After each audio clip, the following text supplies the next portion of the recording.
आरम्भं करोतु।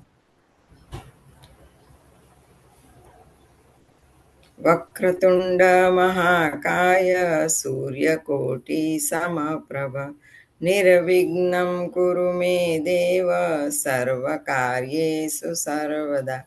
सरस्वती नमस्तुभ्यं वरदे कामरूपिणि विद्यारंभं करिष्यामि सिद्धिर्भवतु मे सदा। गुरुर्ब्रह्मा गुरुर्विष्णु गुरुर्देवो महेश्वरः गुरुः साक्षात् परब्रह्म तस्मै श्री गुरवे नमः। ओम सहना भवतु सहनौ भुनक्तु सह वीर्यं करवावहै तेजस्विनावधीतमस्तु मा विद्विषावहै। ओम शांति शांति शांति। हरि ओम नमो गुरुभ्यो नमः। धन्यवादः महोदय। धन्यवाद। अस्तु, गतसप्ताहे वयं सम्बन्धार्थकाः भावार्थकाः एतेषां तद्धितानां किञ्चित् ज्ञानं प्राप्तवन्तः। तत्र एकः संशयः आसीत्।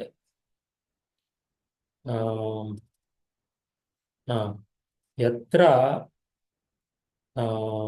तद्धितान्ते प्रथमा विभक्त्यन्तं विहाय अन्यविभक्त्यन्तम् अस्ति चेत् विग्रहवाक्यं कथं लेखनीयम् इति वयं समासानां विषये तु अन्ते तत् शब्दस्य उचितरूपं योजयामः। तद्धितान्तानां कृते अपि एवं भवति वा इति संशयः आसीत्। समाधानः अस्ति, आम्। यथा रामः शैवं धनुः बभञ्ज, अत्र शैवम् इति द्वितीयान्त द्वितीया विभक्ति एकवचनरूपम् अस्ति, अतः तम् इति योजितव्यम्। एवमेव अस्मदीयानां रक्षणम् अस्माभिः करणीयम्। अत्रापि एतत् षष्ठी बहुवचने अस्ति, अतः तेषाम् इति योजनीयम्। अत्र किं योजनीयं चतुर्थे?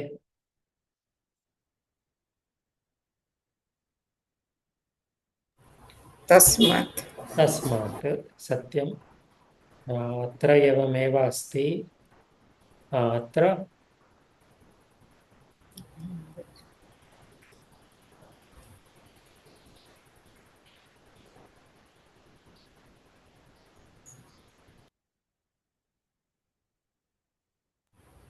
तत् तत् किमर्थं ताम् इति न? जलं नपुंसकलिङ्गे अस्ति। जलम् इति विशेष्यम् अस्ति, गङ्गम् इति विशेषणमस्ति, अतः गङ्गा इति स्त्रीलिङ्गपदमस्ति, परन्तु गाङ्गम् इति नपुंसकलिङ्गं पदमस्ति। तत् अत्र न न क्षम्यतां, गाङ्गं जलं पुल्लिङ्गे एव अस्ति किल? न प्रथमा विभक्त्यन्तं भवति। क्षम्यतां, प्रथमा विभक्त्यामेव अस्ति। तत् इति योजनीयं न आवश्यकं, सत्यम्। आम्। परन्तु नपुंसकलिङ्गे अस्ति, अतः इदम् इति भवति। सुलभमेव किल? आम्। अस्तु, अद्य किञ्चित् अग्रे सरामः। मत्वर्थीयाः तरप् तमप् प्रत्ययाः च। प्रथमं मत्वर्थीयानां विषये किञ्चित् पठामः। राजश्री महोदय, कृपया पठतु। नमस्ते महोदय। नमस्ते। मत्वर्थीयाः तद् अस्य अस्मिन् अस्ति। धारणम् अधिकारम् इत्यादि सूचनार्थम्। श्री अधिकं तद्धितः मतुप् श्रीमत् हा, श्रीमान् स्त्रीः अस्य अस्ति इति हा। अत्र कस्यापि वस्तु ये इदं वस्तु कस्यापि अस्ति अथवा अस्मिन् अस्ति इति सूचनार्थं मत्वर्थीयाः प्रत्ययाः उपयुज्यन्ते। मत्वर्थीयाः तत्र पुनः प्रभेदाः सन्ति। अतः मत्वर्थीयाः इति अम्ब्रेल्ला टर्म् इति चिन्तयन्तु। तत्र उदाहरणं पश्यतु। श्रीः अस्य अस्ति इति श्रीमान्। सो he who has wealth is called श्रीमान्। अतः अस्य कोऽपि पुरुषः अस्ति, तस्य श्रीः अस्ति, धनमस्ति। तत् पोसेशन् इति सूचनार्थं मत्वर्थीय तद्धितः उपयुज्यते। सो श्री प्लस तद्धिता मतुप्। अत्र मतुप् इज वन ऑफ द प्रभेदास ऑफ मत्वर्थीयाः। सो श्री प्लस मतुप् विल गिव यू श्रीमत् प्रातिपदिकं। तस्य पुल्लिंग एकवचन रूपं प्रथमा विभक्त्यां श्रीमान् अस्ति। एवमेव अग्रे पठतु महोदय। धनम् अस्य अस्ति इति धनवान् धनवत् प्रातिपदिकम्। गुणः अस्य अस्मिन् अस्ति इति गुणवान्। अत्र केवलम् अस्य एव न, अस्मिन् अपि भवितुम् अर्हति। अतः अत्र गुणः अस्मिन् अस्ति इति वक्तुं शक्नुमः, अस्य अस्ति इति अपि वक्तुं शक्नुमः। द्वे अपि साधुः एव। सो सन्दर्भानुसारेण अस्य अथवा अस्मिन् इति उपयुज्यामः। गुणः अस्य अथवा अस्मिन् अस्ति इति गुणवान्, तस्य गुणवत् इति प्रातिपदिकम्। बुद्धिः अस्य अस्मिन् अस्ति इति बुद्धिमान्। बुद्धिमान् प्रातिपदिकं किं भवति? बुद्धिमत्। बुद्धिमत्। बलम् अस्य अस्मिन् अस्ति इति बलवान्। प्रातिपदिकं बलवत्। बलवत्। दण्डः अस्य अस्ति इति दण्डवान्। दण्डवान् वा? न महोदय। कः तस्य इदानीं तु विदुशेखर शङ्कराचार्यः विदुशेखरः महोदय अस्ति। तस्य पूर्वं कः अस्ति शङ्कराचार्यः? भारतीतीर्थं। तस्मात् पूर्वम् अभिनवविद्यातीर्थं। भारतीतीर्थस्य एकम् अन्यनाम अपि अस्ति।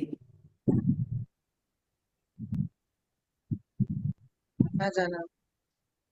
दण्डी इति। ओ दण्डी। दण्डी महोदय, दण्डी इति दण्डी सन्यासी इति सर्वेषां कृते अस्ति अस्ति। So think of it like a pet name or a nickname. I shouldn't use those terms for Shankaracharya. परन्तु प्रीत्या जनाः वदन्ति तस्य विषये। परन्तु सन्यासिनां विषये सत्यं दण्डी इति वक्तुं शक्नुमः। अत्र एकं विषयं पश्यन्तु। अत्र दण्डः अस्मिन् इति असाधुः, केवलम् अस्य एव साधुः अस्ति। अतः सर्वदा अस्य अस्मिन् रूपद्वयं भवितुम् अर्हति इति न। अर्थम् अनुसृत्य अस्य अथवा अस्मिन् उपयोक्तव्यम्। अनन्तरं प्रातिपदिकम् अत्र श्री अस्ति, धन अस्ति, गुण, बुद्धि इत्यादि अस्ति। तस्य विषये किमपि पैटर्न इति दृश्यते वा? अकारः प्रथमा विभक्ति अकारः अस्ति। श्री इज नॉट अकार, no? बुद्धि इज नॉट प्रथमा विभक्ति उत्तमं। प्रथमा विभक्ति अनन्तरं लिंग लिंगम स्त्रीलिंग बलं तस्य लिंगं किं? नपुंसकलिंग दण्डः पुल्लिंगः लिंगत्रये प्रातिपदिकं प्लस तद्धिता विल गिव यू तद्धितान्त। सो प्रातिपदिकं त्रिषु लिंगेषु भवितुम् अर्हति। अनन्तरं तद्धितान्त विषये किं पैटर्न किम् अस्ति? अकारान्त शब्द नकारान्त और तकारान्त तकारान्त अथवा नकारान्त पदं भवितुम् अर्हति। उत्तमम्। धनवान् श्रीमान् सो अकारान्तम् अस्ति चेत् धनवान् वान् इति उत्तमं।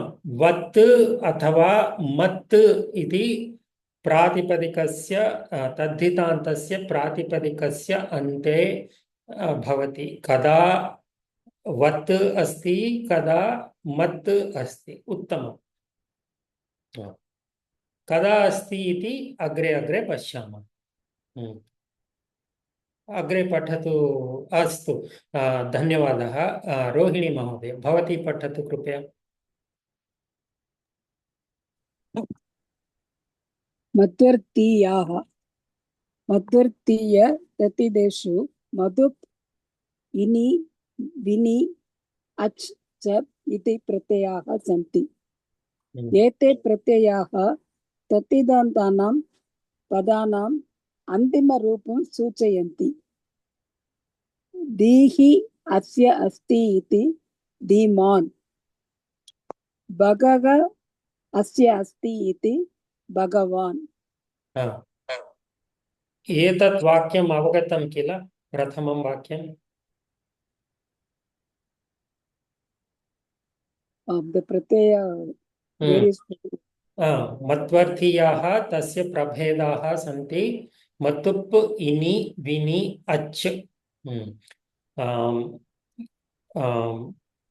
यत् प्रत्ययं वयम् उपयुज्यामः, यः प्रत्ययः यं प्रत्ययं वयम् उपयुज्यामः, तस्य आधारेण तद्धितान्त पदस्य अन्तं भवति। धीः अस्य अस्ति इति धीमान्, भगः अस्य अस्ति इति भगवान्। ज्ञानम् अस्य अस्ति इति ज्ञानी, मनः अस्य अस्ति इति मनस्वी, करुणा अस्य अस्ति इति करुणः। अत्र पश्यन्तु, तद्धितान्त पदानाम् अन्ते सर्वदा एकमेव रूपं न अस्ति। अत्र मान् अस्ति, अत्र वान् अस्ति, अत्र ई अस्ति, अत्र वी अस्ति, अत्र अ इति अस्ति। अतः यदि वयं मतुप् इति प्रत्ययस्य उपयोगं कुर्मः, तस्मिन् समये मान् वा वान् वा आगच्छति। इनि प्रत्ययस्य ई इति अन्तिमरूपं भवति। यदि विनि प्रत्ययम् उपयुज्यामः तदा वी इति अन्तिमरूपं भवति। अच् इत्यस्य क्षम्यताम् अ इति रूपं भवति। अवगतम्? हम्म। हम्म, This रूपाणि ini or and Vini, हाँ this is not very clear. Ini, Vini. प्रश्नः Ini you said Jnani. Jnani. इनि Vini is Manasvi.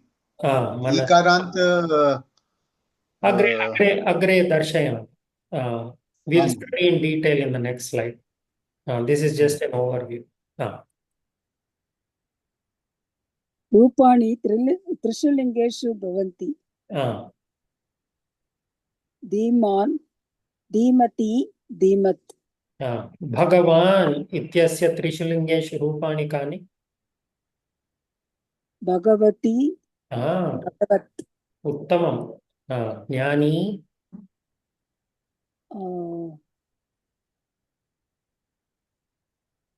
ज्ञानी तस्य प्रातिपदिकं किम्? ज्ञानिन् नकारान्तं ज्ञानिन् ज्ञानी ज्ञानिनौ ज्ञानिनः पुल्लिङ्गे स्त्रीलिङ्ग प्रथमा विभक्ति एकवचनरूपं किम्? ज्ञानी ज्ञानौ ज्ञान्यः ज्ञानी इस् पुल्लिङ्गम् एकवचनं ओ स्त्रीलिङ्गे लुक् हियर् भगवान् पुल्लिङ्ग एकवचनं भगवती स्त्रीलिङ्ग एकवचनं भगवत् नपुंसकलिङ्ग एकवचनं धीमान् धीमति धीमत् can you guess for Jnani what is the Strilinga Napumsakalinga Ekvachana Rupa? ज्ञान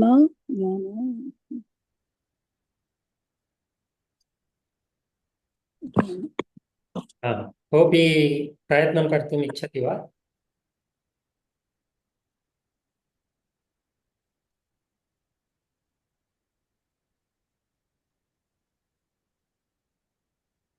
अस्तु चिन्ता नास्ति ज्ञानी पुल्लिङ्गम् एकवचनं ज्ञानिनी स्त्रीलिङ्गम् एकवचनं ज्ञानी ह्रस्व इकार नपुंसकलिङ्गम् एकवचनं मनस्वी अस्ति तस्य किं भवेत्?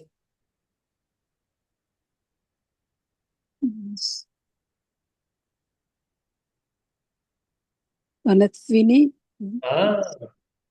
मनस्विनी and मनस्वी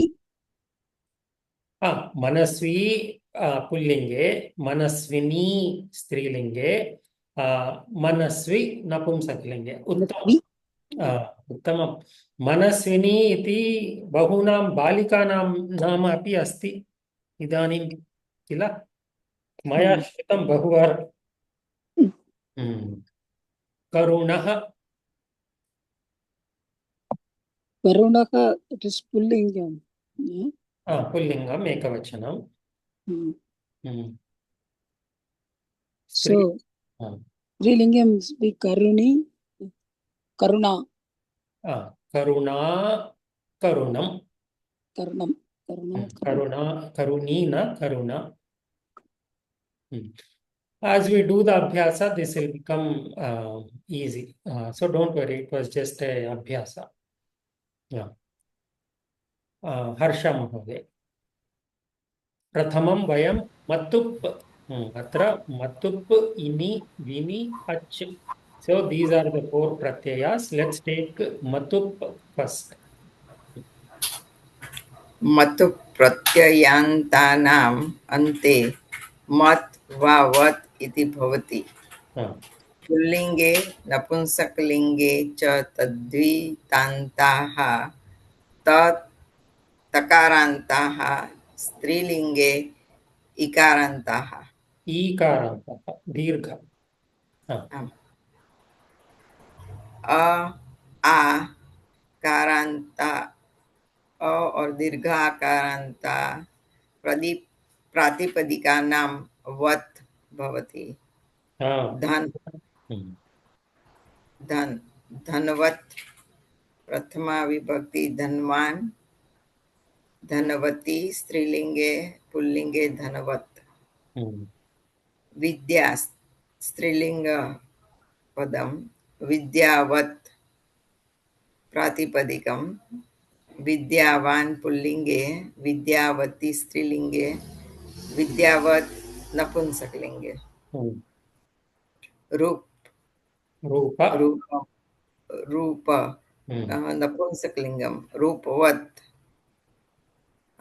प्रातिपदिकम पुल्लिंगे रूपवान स्त्रीलिंगे रूपवती नपुंसकलिंगे रूपवत उत्तमम् अत्र प्रातिपदिकं त्रिषु लिङ्गेषु भवितुम् अर्हति अनन्तरं प्रातिपदिकस्य अन्तं किम् अत्र अकारान्त अत्र आकारान्त अत्र पुनः अकारान्त यत्र यत्र प्रातिपदिकस्य अकारान्तः वा आकारान्तं वा भवति तदा तद्धितान्तस्य अन्ते वत् इति आगच्छति तस्य प्रातिपदिके धन धनवत् विद्या विद्यावत् रूप रूपवत् पुल्लिंगे नपुंसकलिंगे तकारान्तः सो धनवत् इज प्रातिपदिकम फॉर धनवान एंड धनवत् पुल्लिंग एंड नपुंसकलिंग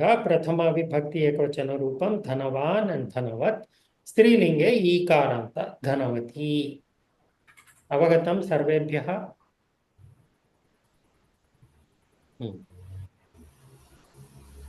भाग्य भाग्यवत रूपाणि भाग्यवान हाँ, भाग्यवती भाग्यवत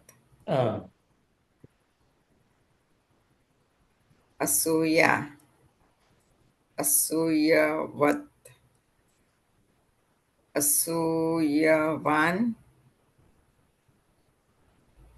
असूयवान असूयवती असूयवत आशावत आशावान आशावती आशावत उत्तमम् यदि तत्र प्रातिपदिकस्य अन्ते अकारान्तं वा आकारान्तं वा अकारं वा आकारं वा अस्ति तदा वत् इति श्रूयते मत् कदा आगच्छति ओके महोदय असूया तात्पर्यं किम्? कस्य असूया असूया किमस्ति अर्थः कः अत्र असूया द्वेषः द्वेषः न No. Jealousy, one who's not jealous. No. Asuya is jealousy. One who is not jealous will be anasuya. Anasuya. Sorry, Anasuya. Tadapi striyah नाम अस्ति अनसूया jealousy. yeah. So it's a धन्यवाद। द्वेषः न न अर्थ द्वेषः न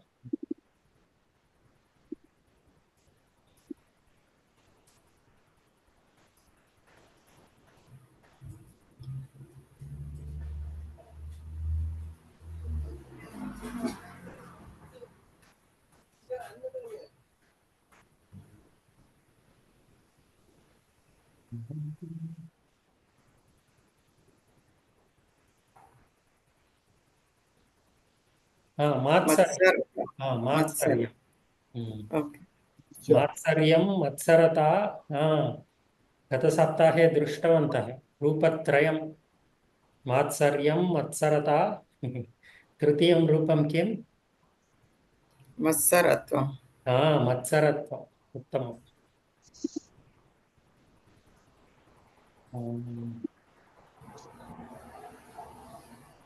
अस्तु वत् इति दृष्टवन्तः मत् कदा आगच्छति वदतु ओके ह्रस्व इकार दीर्घ इकार ह्रस्व उकार दीर्घ उकार ऋकारान्त प्रातिपदिकानां मत् इति भवति सो बुद्धि इज ईकारान्त पुल्लिंगपद बुद्धिमत् प्रातिपदिकं बुद्धिमान् पुल्लिंगे बुद्धिमती स्त्रीलिंगे बुद्धिमत् नपुंसकलिंगे श्री स्त्रीलिंगम पदम श्रीमत् पुल्लिंगे श्रीमान स्त्रीलिंगे श्रीमती नपुंसकलिंगे श्रीमत् गुरु उकारांत शब्द गुरुमत पुल्लिंगे गुरुमान स्त्रीलिंगे गुरुमती नपुंसकलिंगे गुरुमत गुरुमान् तस्य विग्रहवाक्यं किम्?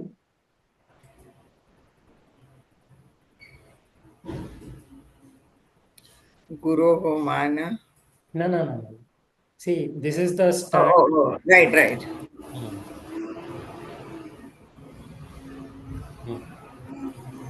Guru, tadasya. So guru.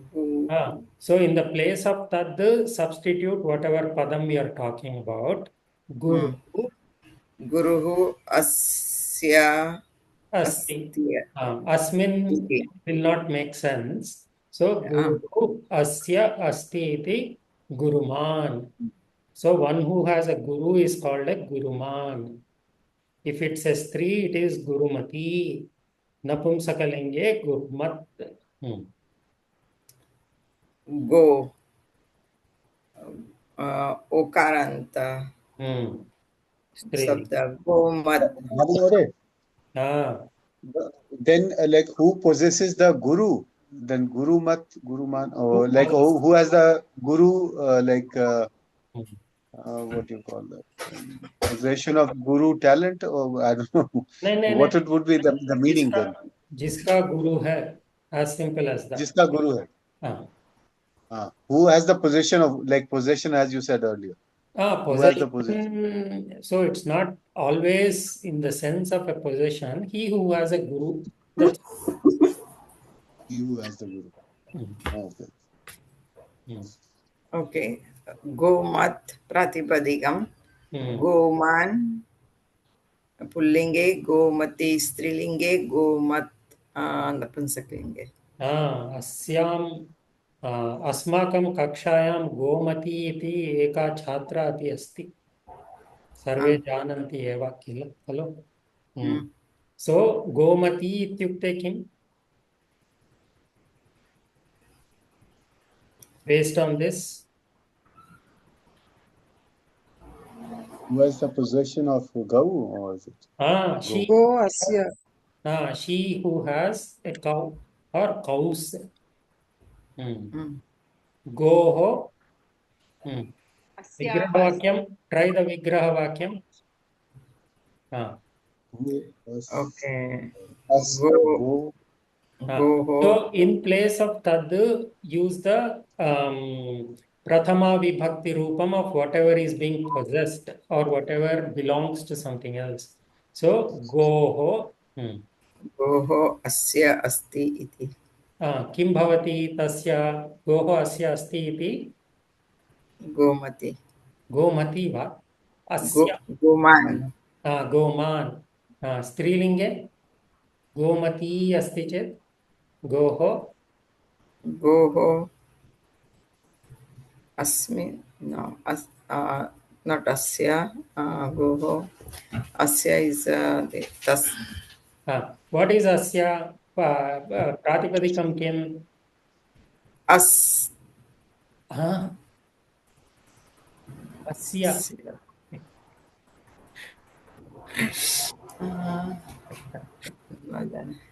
idam idam shabdasya lingam kim? Pullingam. Vibhakti? Sasti. Shashti ekavachanam. So same thing for strilinga. What will it be? asyaha uttamam. Goho asyaha asti iti gomati. Goho asya asti iti gomat mitram eva.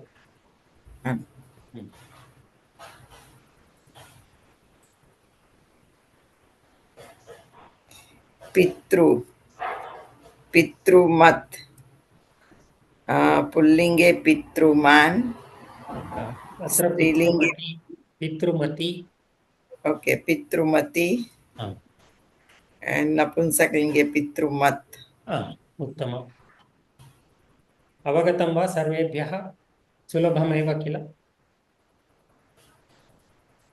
अस्तु अभ्यासं कुर्मः रोहिणी महोदय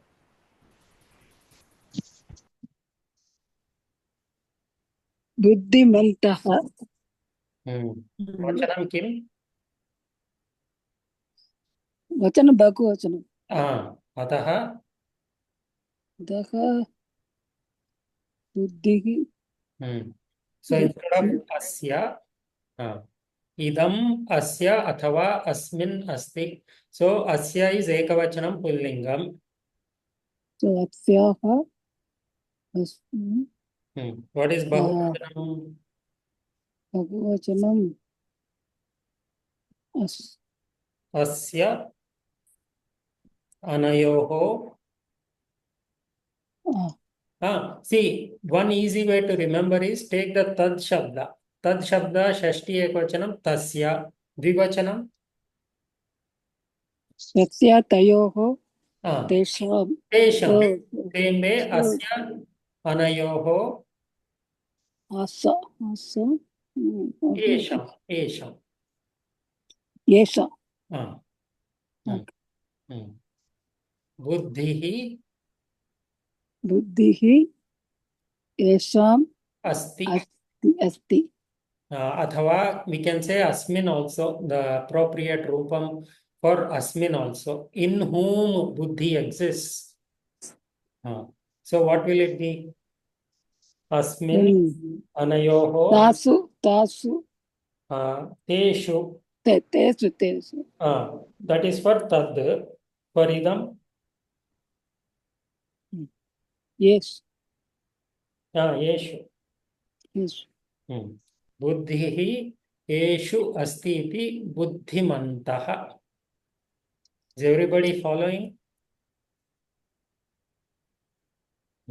बुद्धिः येषां सन्ति सन्ति न अस्ति एव बुद्धिः एकवचनं किल क्षम्यताम्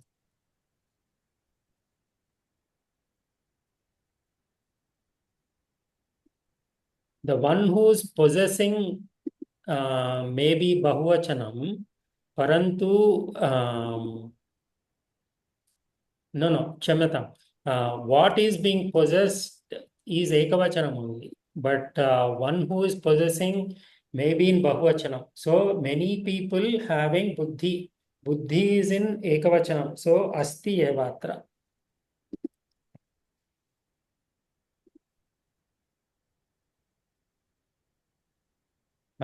so this asti staha santi will match what the vachanam of whatever is being possessed and this one yesham ekavachanam bahuvachanam dvivachanam strilinga pullinga napumsakalinga will be based on whoever possesses whoever does the possession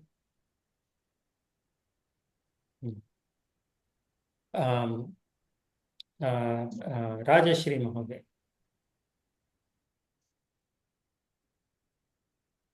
Hanumantam. Hanuhu asya asti iti tam. Asya asti iti tam. Satyam. So Hanuhu ekavachanam, therefore asti. Hanuman iti ekavachanam. So this will be asya only and then it's not Hanuman, Hanumantam, ataha tam.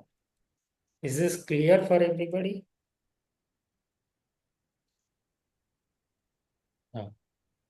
Prashant Mahoday. Dhanvatam. Dhanvat. Dhanavat pratipadikam satyam. Asya asti iti dhanvatam.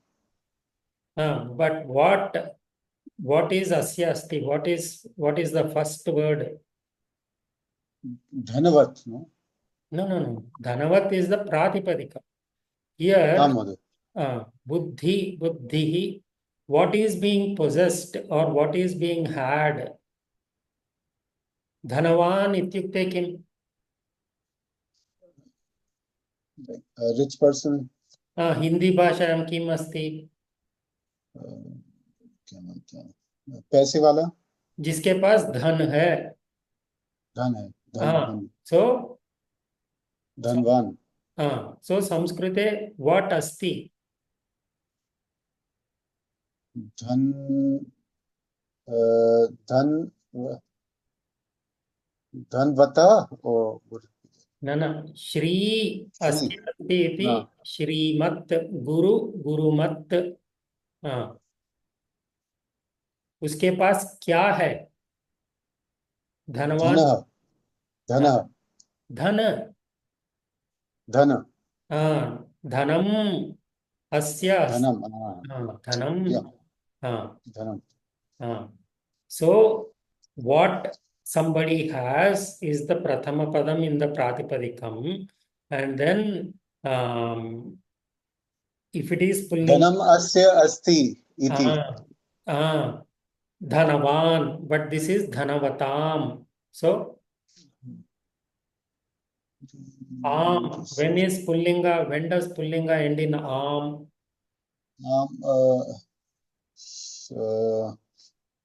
It would be then tam.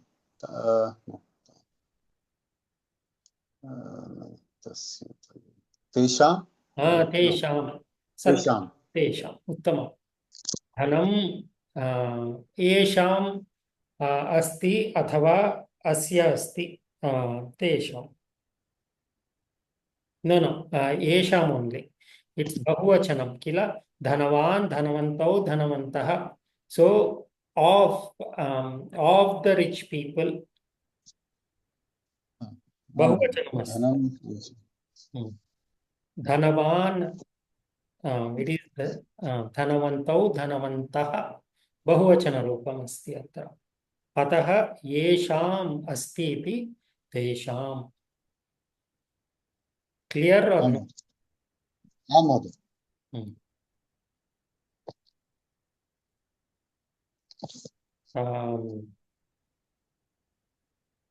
Madhumati mहोदय.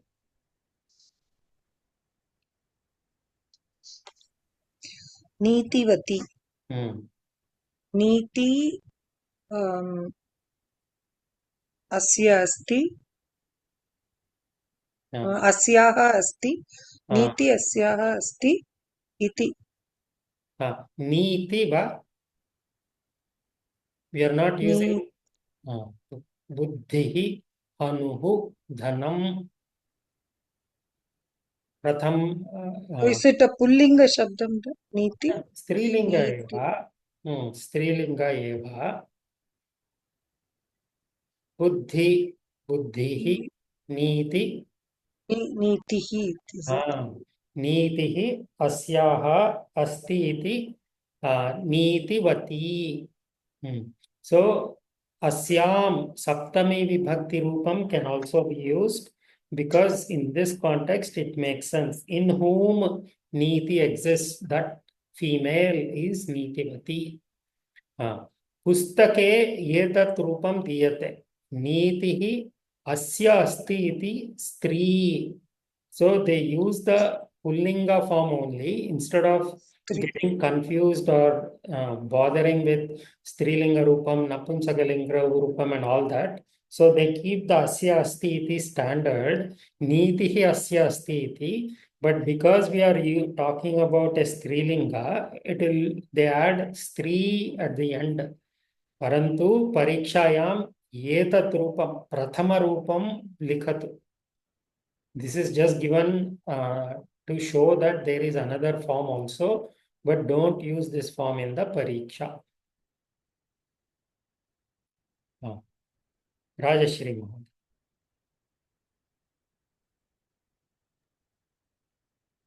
Gomati. Bahuvachanam. So she had This woman has many cows.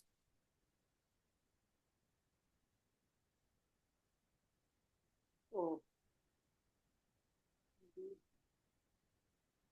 द्वितीया बहुवचनं गोमती No, bahuvachanam. Why dvitiya? प्रथमा विभक्ति only, no? गोमती अच्छा हाँ, नदी. एकवचनं No. बुद्धिः वचनं किम्? एकवचनं हनुः. एकवचनं I am saying instead of gohu, it will be many. She has many cows. So he has one buddhi, he has one hanu, he has one dhanam. Like that, I am saying many cows. ओहो गोः गोः गावः गावः अस्याः अस्ति गावः अस्ति वा? अस्याः अस्ति अस्ति वा सन्ति वा? गावः अस्याः सन्ति गावः अस्याः सन्ति. So this asti or santi depends on the what is being possessed, the vachana of what is being possessed. And this one, asyaha, yesham, asya, all this depends on the lingam and vachanam of the possessor. अस्तु Sarvebhyah avagatam. So how do we know that? Sorry. Atra maya eva likitam bahuvachanam asti iti.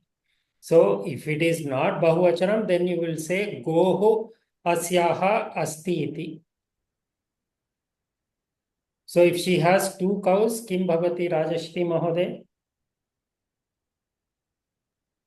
गावौ गावौ Gavau. अनयोः Why? Anayoho. अनयोः येषां स्तः Staha. Gavau anayoho staha iti gomati. So this vachanam and lingam will depend on what is being possessed. And this kshamata, this asti, so tatra dosha asti mahoday. Gavau asyaha staha. Asyaha. So एकक्षणम् अहम् अन्यम् उदाहरणं स्वीकृत्य वक्ष्यामि सुलभं गावौ अस्याः भवति अस्याः एव भवति सत्यं see if we take रूपवान् इति रूप is napumsakalinga correct रूप what will it be rupam rupavan is pullinga so this pada the idam pada should be what pullinga asti so this asti staha santi depends on the vachana of this part so asti this is ekavachana so asti iti रूपवन्तौ अस्ति चेत् किं भवति रूपम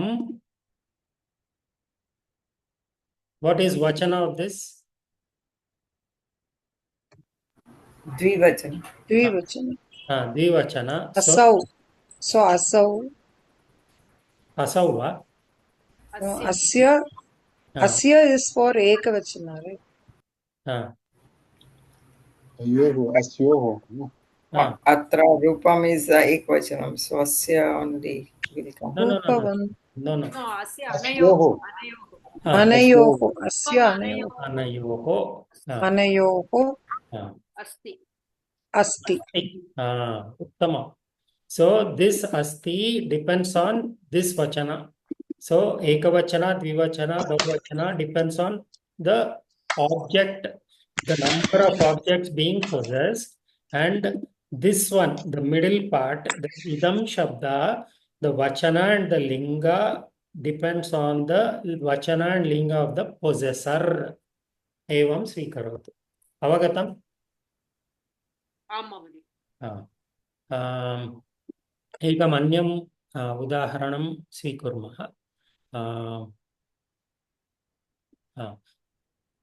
गुरवः येषां सन्ति इति किं भवति?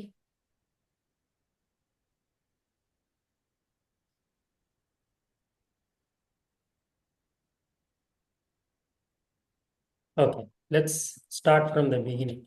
Guruhu asya asti iti kim bhavati? Guruvan. Van va man? One Man. Man. Guruman. Guru man. So let's do the strilinga padam. Gurumati. Kim bhavati? Guruhu asyaha asti. Guruhu asyaha asti iti. Gurumat. Guruhu asya asti again. Uttama. Guruhu asya. Why asya? Napumsakalingam. So this asya, asyaha or asya depends on the possessor.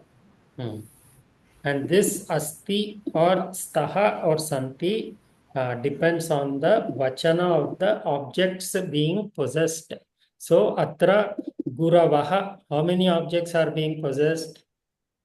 Bahuvachana. Multiple. Bahuvachana. So what will this become? Santi. Santi iti. Guravaha yesham.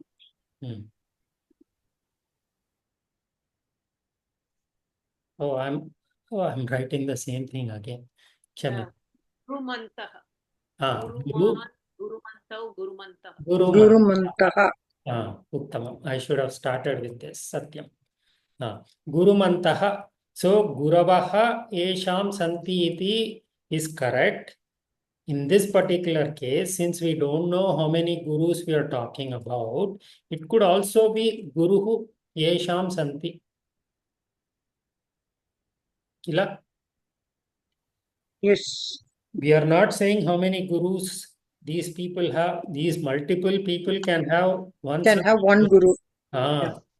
Same way, two people can also have one guru. So Guruhu Asti. No. Staha it will be. Guruhu Guru. Staha. Now is it clear? Prashna asti va? But why yesham there? Yesham santi.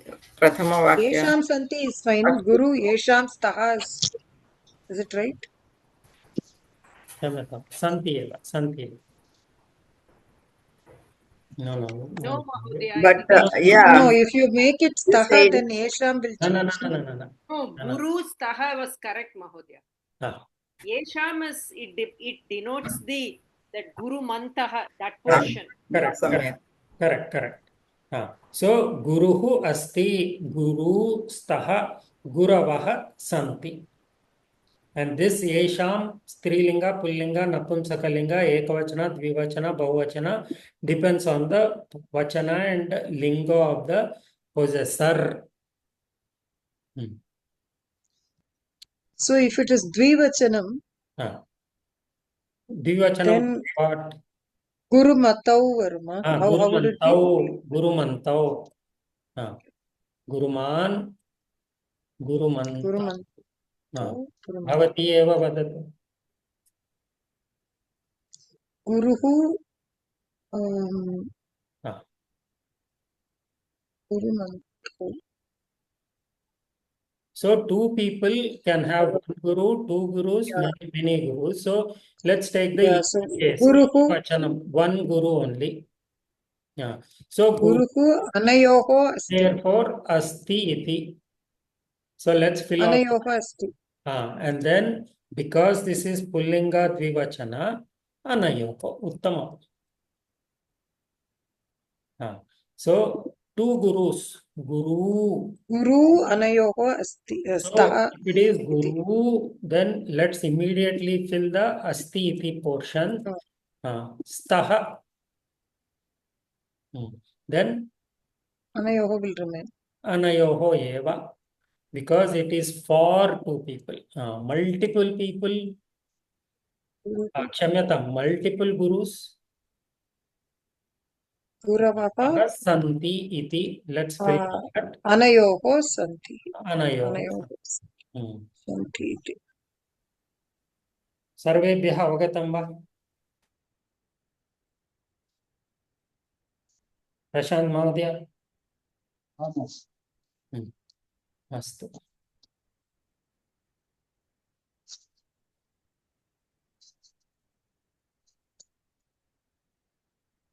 कस्य क्रमः अस्ति? Can we have these examples also in slide? Oh. अस्तु. रोहिणी महोदय.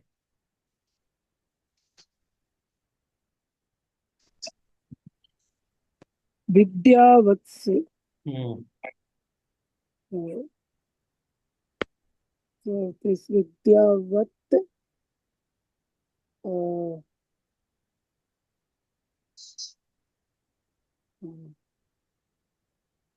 Vatsu. When does su come? Oh, that is the Strilinga. Strilinga Bahuvachana. Bahuvachana. So so this is Strilinga Bahuvachana. Prathama vibhakyam kim bhavati? Nadi. Vidya. Vidya. Nadyo Nadyah. Vidyavatyaha. So first do Vidyavatyaha. Vidyavatyaha. Vidyavatyaha means ekavachanam, dvivachanam, bahuvachanam. Vidya asya asti.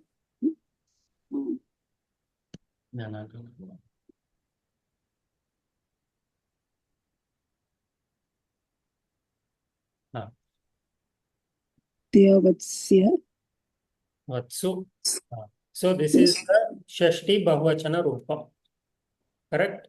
So Prathama Bahuvachana Rupam kim bhavati? It is like Nadi, Ikaranta Padam Kila. Saptami vibhakti. Saptami Madhu.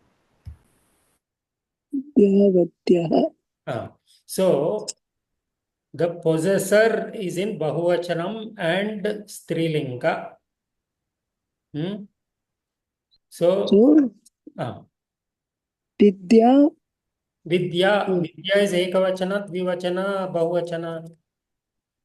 It is ekavachana. Ekavachana. So jhatiti asya asti iti tapayatu. So possessor is in bahuvachana strilinga. So what is the idam bahuvachana strilinga rupam? Yesham. Yesham va? Mahoday Vidya Vatsu Saptami Bahuvachan. Saptami. So asyam asti. Tatsam. Asyam. Asti iti.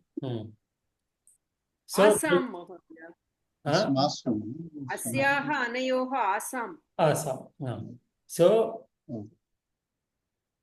Vidyavatyaha. Vidya asam asti iti Vidyavatyaha. But we need to get Vidyavatsu. So kim kartavyam atra? Tad shabdasya uchitam rupam yojitavyam. So strilinga saptami vibhakti bahuvachana rupam kim?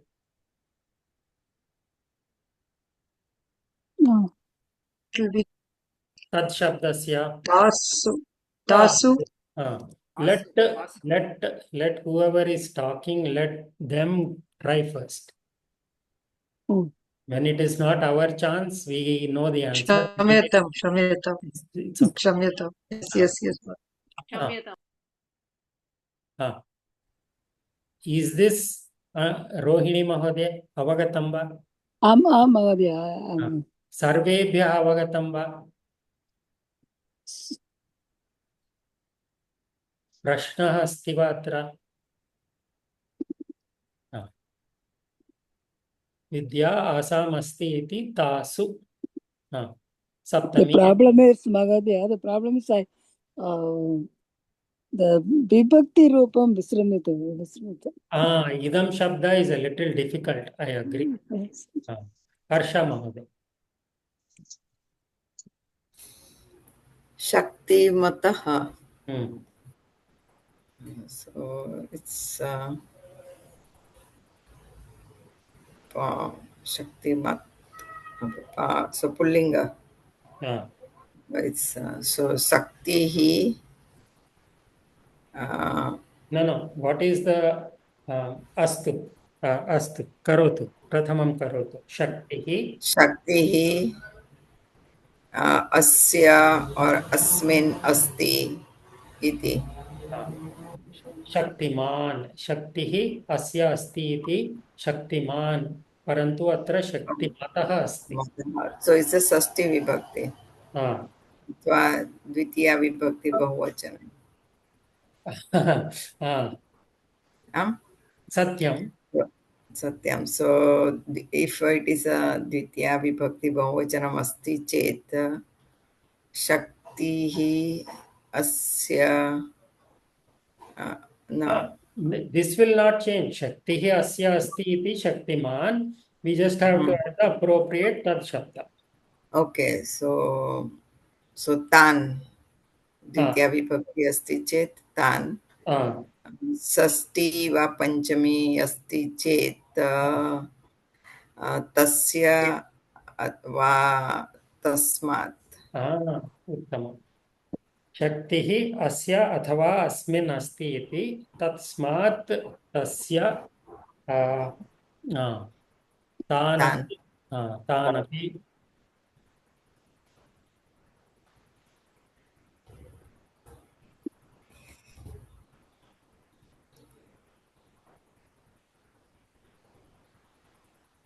श्रीमत्यै Rajshree महोदय.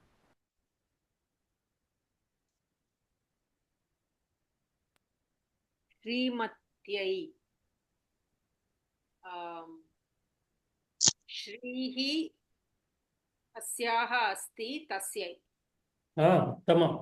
श्रीः अस्याः अस्ति इति तस्यै.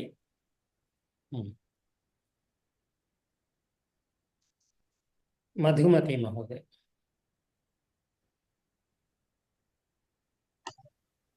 भ्रातृमान् भ्राता अस्य अस्ति इति. भ्राता अस्य अस्ति इति. उत्तमं. प्रशांत महोदय.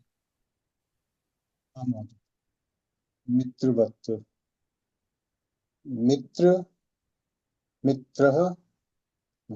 sorry. मित्रम् अस्य अस्ति इति. मित्रम् अस्य अस्ति इति अथवा मित्राणि अस्य सन्ति इति. either way. One friend.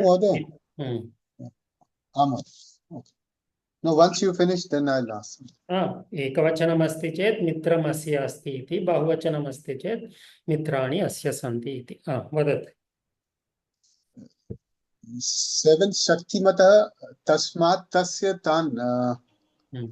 So not very Shaktimatah. So Shaktimat Pratipadikam. So Shaktimatah can be Dvitiya Vibhakti Bahuvachanam, Panchami Vibhakti Ekavachanam, or Shashti Vibhakti Ekavachanam. So we add the appropriate Tad Shabda. So Tasmat Panchami Ekavachanam, Tasya Shashti Ekavachanam, Tan Dvitiya Bahuvachanam.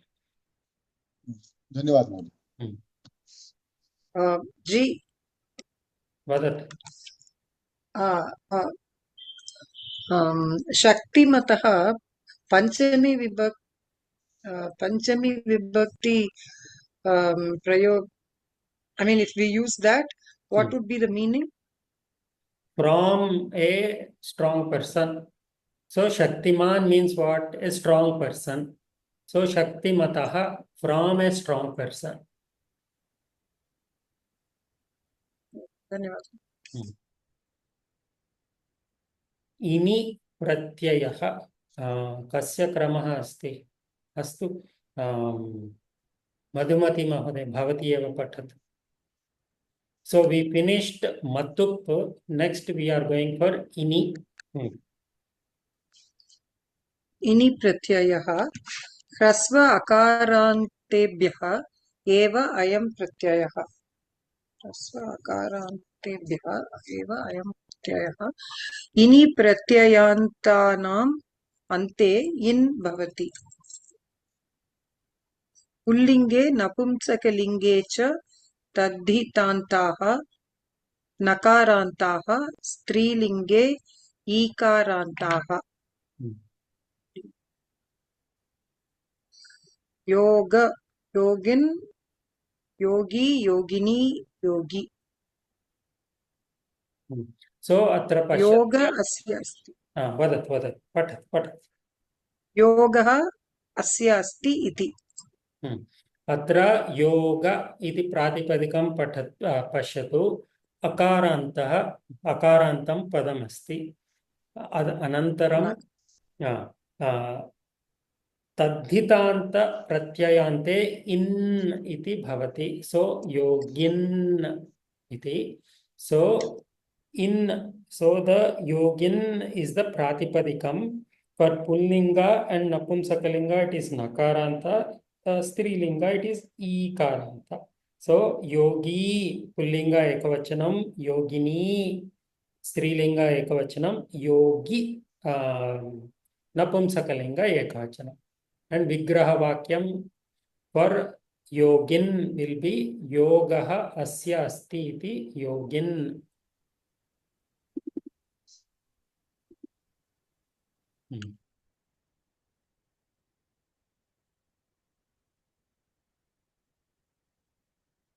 अग्रे पठतु मधुमती. दण्ड, दण्ड, दण्डिन्, दण्डी, दण्डिनी, दण्डी. दण्डः अस्य अस्ति इति. किं भवति? दण्डः अस्य अस्ति इति. दण्डी, if it is pullingam, दण्डिनी. We are talking as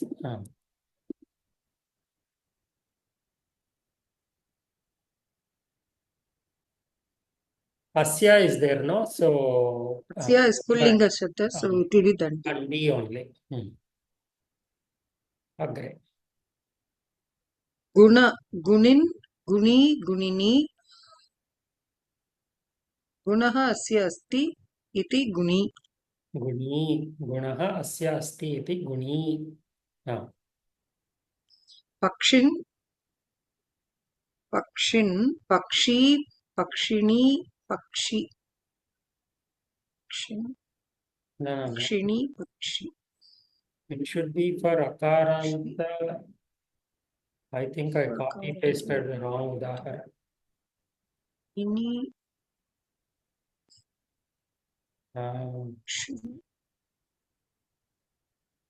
Paksha. Strilinge. No, it is pakshi. Strilinge, ikar. Not like that.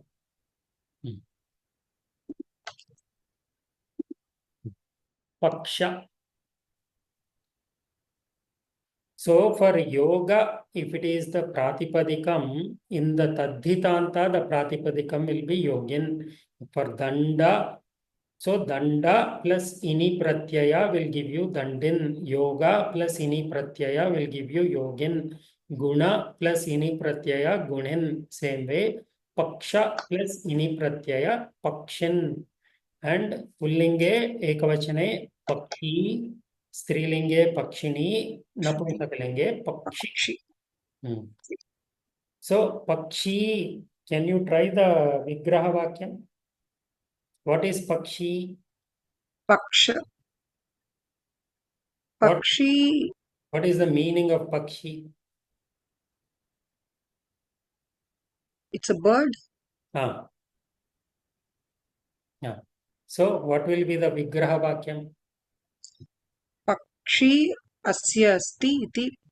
How many wings does a bird have? Dve. Two. So Pakshi, Pakshiva.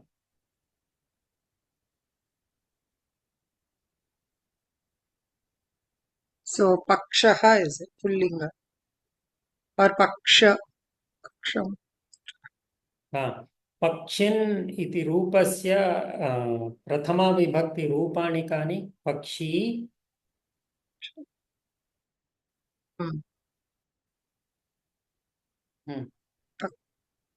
Pakshi, Pakshinau. पक्षिणः.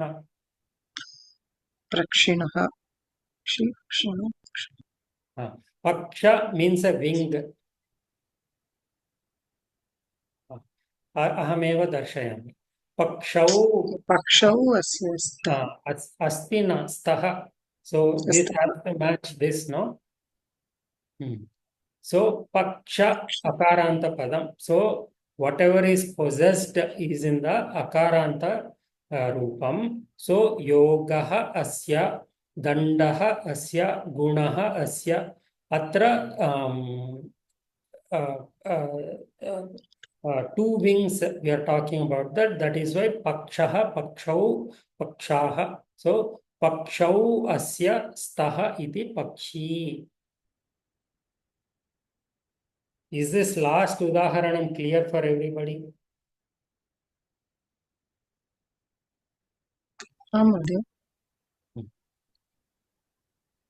Astu, Harsha Mahoday, Vigraha Vakyam Madatu, Abhyas. Chakri. So it's Strilingam Padam.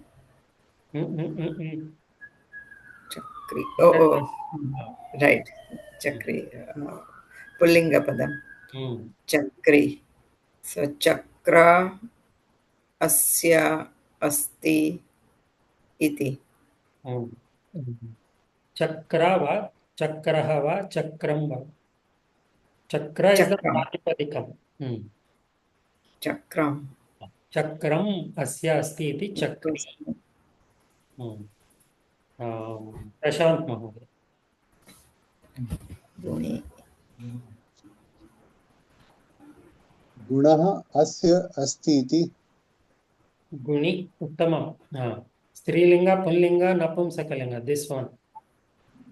This Pullinga. Pullinga.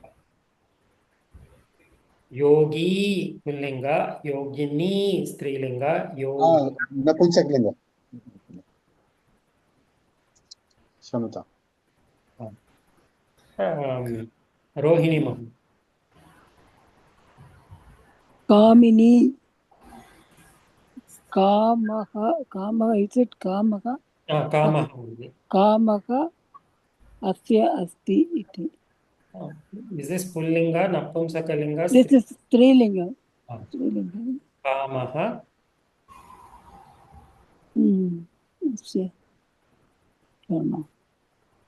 Asya. Asya. Asyaha. Asyaha. Kamaha asyaha asti iti kamini. Asti. Kasya kramaha asti. Harsha Mahoday. Rajashri Mahoday. Mahodaya, Kamini, Pullinga Rupam Kamini va? Kami. Kaminini iti bhavati va? Kami, Kamini, Kami. Oh, Kami. So the Strilinga will end in ni or ni. Napumsakalinga will end in Harasva Ikara. Pullinga will end in Dirgha Ikara without the Nakara.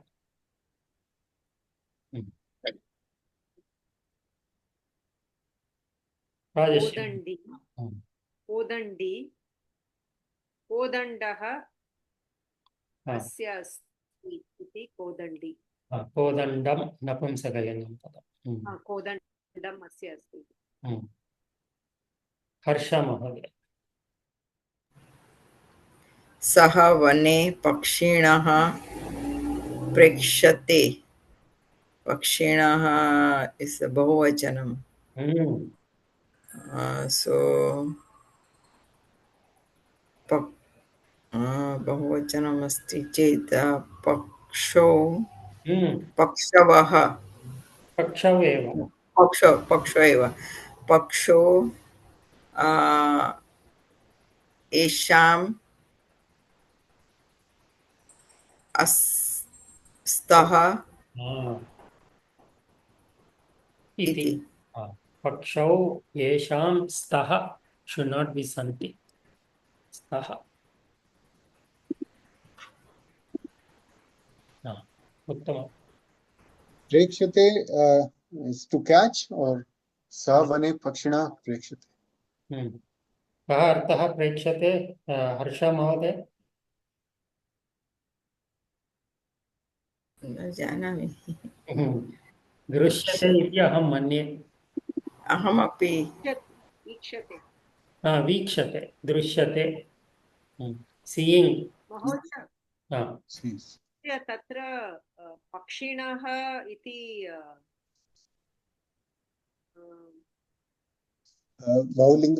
बहुवचनम् अस्ति न पक्षिणा द्वितीया विभक्ति वा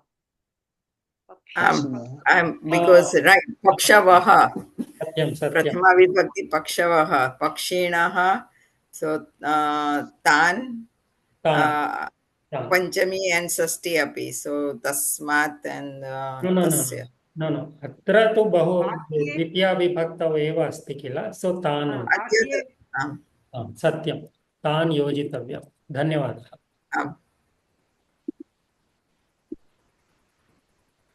परन्तु महोदय पक्षौ why पक्षौ अहं न so each bird has two wings that's the way it is taken pakshaha also you can say but each bird has two wings that's why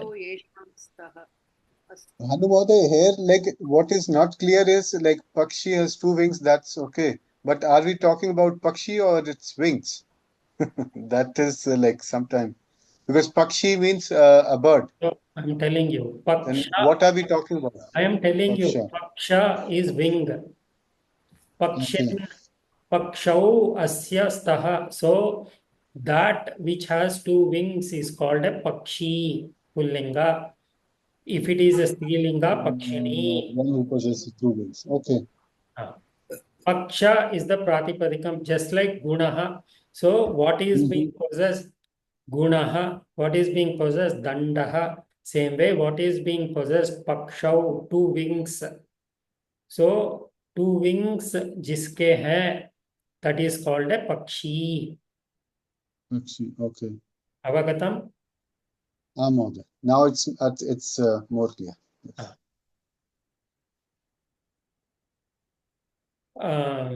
rohini Mohoday.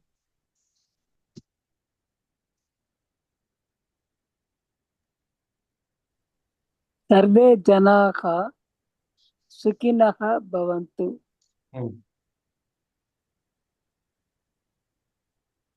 सुखिनः षष्ठी विभक्ति so षष्ठी विभक्ति अपि अस्ति सुखिन प्रातिपदिकं किम् सुखिन प्रथमा विभक्ति रूपाणि कानि सुखिन सुखिनौ सुखिनः सुखिनौ सुखिनः द्वितीया विभक्ति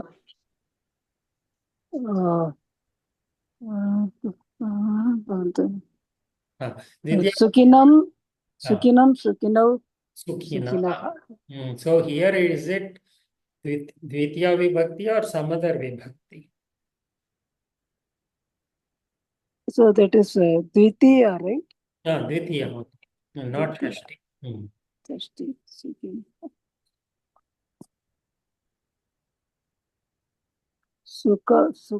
सुखिनः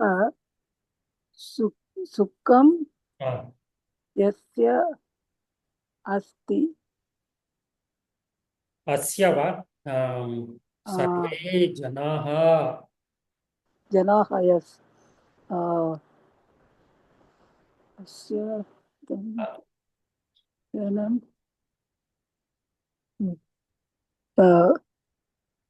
सुखिनः नो येन येषां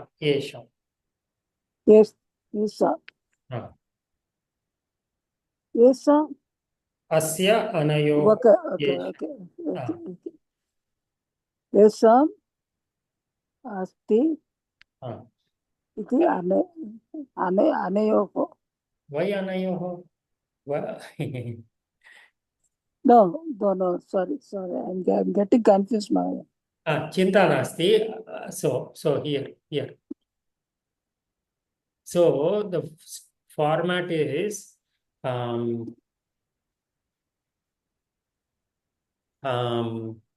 vastu, whatever is being possessed, and then the idam shabda, and then appropriate form of as dhatu iti, and then the tad shabda, appropriate form of the tad shabda. So what is the vastu here? Sukham, kila? Sukham. Sukham. Sukhinaha, so bahuvachanam. Pullinga bahuvachanam. So what is the pullinga bahuvachanam? And this idam shabda will be in the shashti vibhakti. Asya anayoho esham. So it will be esham. So sukham. Sukham esham asti. So sukham is ekavachanam. So asdhatu is the ekavachanam. Asti. And if the padam we are talking about exists in non-pradhama vibhakti rupam, then we'll add the tad shabda. Tam. Atra tam na ditya vibhakti na. So sukhinaha is the viseshanam for janaha eva kila. Janaha sukhinaha bhavantu. Happy people. May everybody be happy evam. द्वितीय विभक्ति रूपम इति न चिंतयामि अहम्. द्वितीय विभक्ति रूपम अस्ति वा न इति अहं चिन्तयामि. यदि द्वितीय विभक्ति रूपम अस्ति चेत् तान्, बिकॉज इट इज बहुवचन, पुल्लिंग बहुवचन. Is it clear now Rohini महोदय? अस्तु. मधुमती महोदय.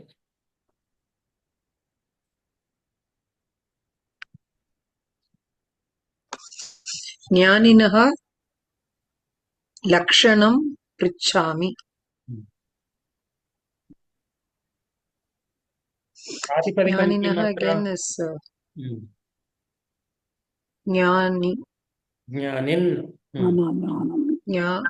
We are talking about Jnanin. so everything will be Vikara. Jnanin. Jnanam. Jnanam. Asya asti. Iti. Jnaninaha is what? Vachana and Linga and... Jnaninaha is in Sashti Bahuvachanam. So, Tesh Jnaninaha is Ekavachanam. Jnanam asya asti.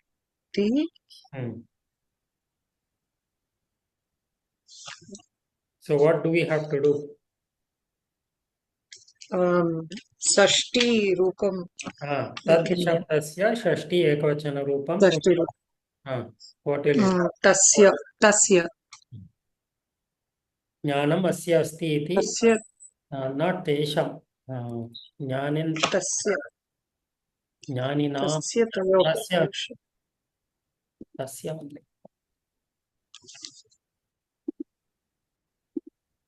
हाँ, प्रशांत महोदय।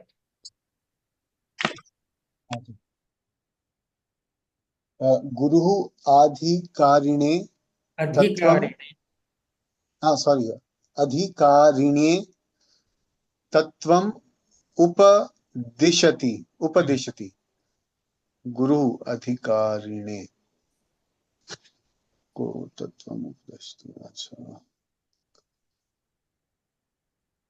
अधिकारी प्रातिपदिकं किम्? अधिकारी अधिकारिन्। अधिकारिन्।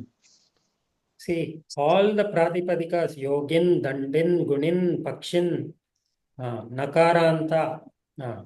So adhikarin. Adhikarin, but here these are two. Dvivachane, no? Adhikarin. What is the vibhakti? Guru adhikaryo tattvam updashti. No, if it is adhikarin, pratipadikam is adhikarin, prathama vibhakti rupani kani. Swamin, take Swamin.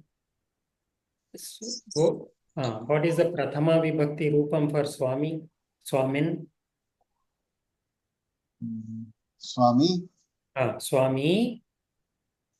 And then Dvivachana, Bahuvachana. Swami. Swamine. Rohini I Mahodaya. don't know. Vajay. Swamin ityasya prathama vibhakti rupani kani. Swami, Swaminau, Swaminaha. So, Swamine ka vibhakti hi? It is Bahuvachanam. It's Rohini Mahodaya. Swamine. No, this is Adhikarine. No, I don't get it. Swami.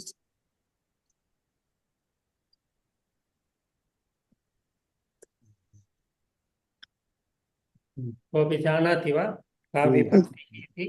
सप्तमी विभक्ति। चतुर्थी इति चतुर्थी। स्वामिने, स्वामिना, स्वामिने चतुर्थी एकवचनम्। प्रशांत महोदय, it is चतुर्थी एकवचनम्। इदानीं करोतु। अधिकारी, no? When adhikari. No. What is the confusion here? See, yoga. No. Listen. Adhikar. Listen first. Yoga, dandaha, gunaha, pakshaha. So all these are akaranta padas. So adhikaraha. Adhikaraha.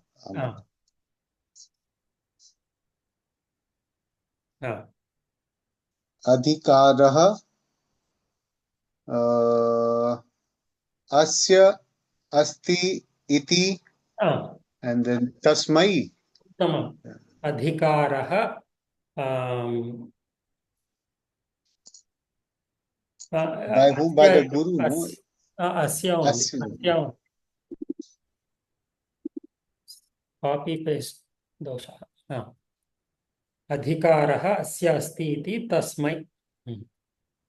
Avagatam va? Is this clear for everybody?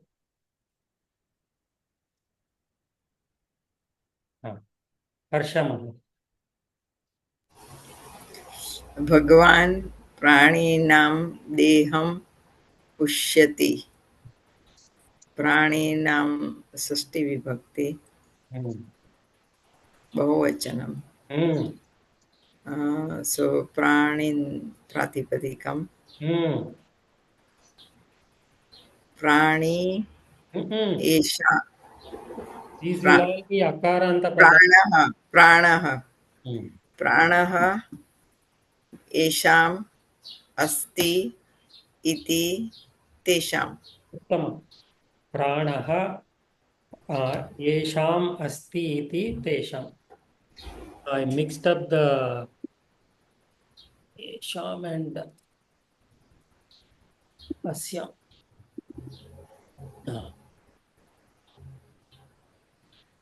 Rajshree. लोकः. You wrote Esham. Bhanumoday. Esham I will in the fix ninth. it. I will fix it. लोकः देहिभिः अनुभूयते. देहिभिः तृतीया बहुवचनं परन्तु तृतीया बहुवचनं प्रातिपदिकं किं? देहिन्. देहिन्. So the देहः अस्य अस्ति इति. first pada will be akaranta pada. देहः अस्य अस्ति इति तृतीया बहुवचनं तैः. तैः. उत्तमं. देहः अस्य अस्ति इति तैः.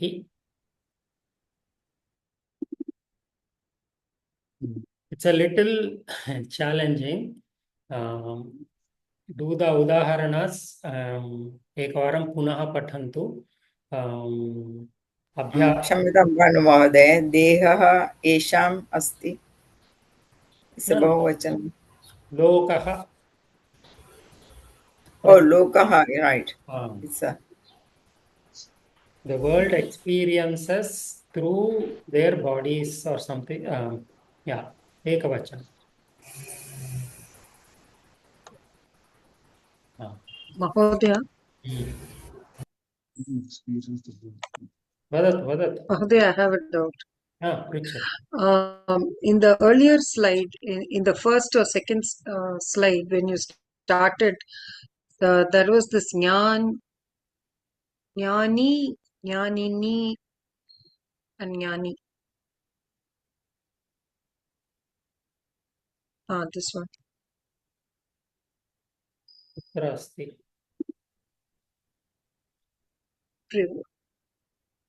Here, jnani. So it is jnani, jnanini, jnani. Vayam jnanavan api upayujyate. Vayam jnanavan va. Jnanavan iti padam asti kila.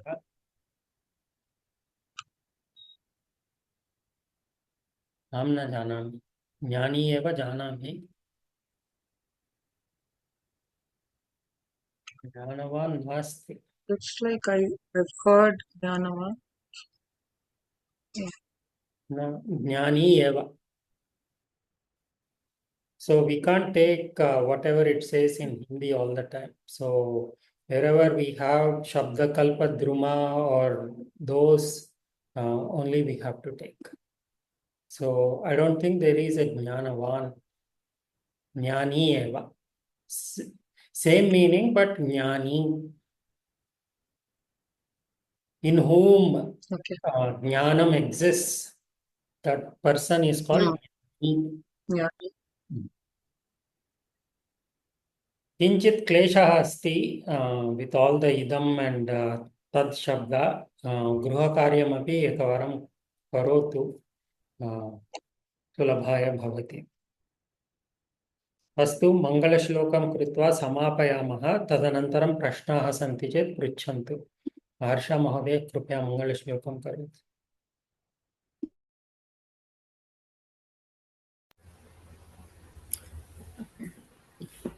ॐ पूर्णमदः पूर्णमिदं पूर्णात् पूर्णमुदच्यते पूर्णस्य पूर्णमादाय पूर्णमेवावशिष्यते. ॐ शान्ति शान्ति शान्तिः. हरि ओम. नमो गुरुभ्यो नमः. नमस्ते. धन्यवाद महोदय. सर्वे